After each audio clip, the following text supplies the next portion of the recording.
আসন্ন জাতীয় নির্বাচনে বিএনপির প্রার্থীদের তালিকা ঘোষণার পরেই গতি পেয়েছে নির্বাচনী আমেজ। ফেব্রুয়ারিতে ভোট গ্রহণ হলেও মনোনয়ন চূড়ান্ত হতেই প্রার্থীরা নেমে পড়েছেন প্রচারণায়। ঢাকায় আলোচনায় এখন ঢাকা 16 আসন, যেখানে বিএনপির মনোনয়ন পেয়েছেন সাবেক জাতীয় ফুটবলার ও ঢাকা মহানগর উত্তর বিএনপির আহ্বায়ক আমিনুল হক। মনোনয়ন পাওয়ার পর আজ নিজ নির্বাচনী এলাকায় প্রথম গণমিছিল করেন আমিনুল হক। প্রার্থীকে সরাসরি পেয়ে উৎসাহ উদ্দীপনায় ফেটে পড়েন স্থানীয় বিএনপির নেতাকর্মীরা। মিছিল শুরুর আগে সমবেত কর্মী সমর্থকদের উদ্দেশ্যে তিনি সংক্ষিপ্ত বক্তব্য রাখেন। মানবিক ও আধুনিক বাংলাদেশ গঠনের অঙ্গীকার পুনর্ব্যক্ত করে আমিনুল বলেন, বিএনপি ক্ষমতায় গেলে বিরোধী মতের ওপর কোনো ধরনের নিপীড়ন বা হয়রানি বরদাস্ত করা হবে না। গণতন্ত্র ও সহনশীলতার রাজনীতি প্রতিষ্ঠার প্রতিশ্রুতিও দেন তিনি।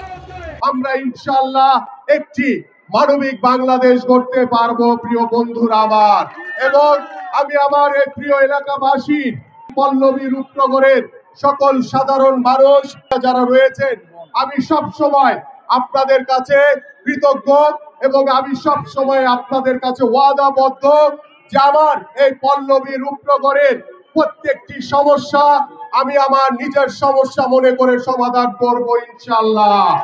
আমরা যদি সরকার গঠন করতে পারি, নির্বাচিত হই, আমরা কখনো কোনো বিরোধী মতের উপরে জুলুম নির্যাতন নিপীড়ন করব না, এটা আমার ওয়াদা।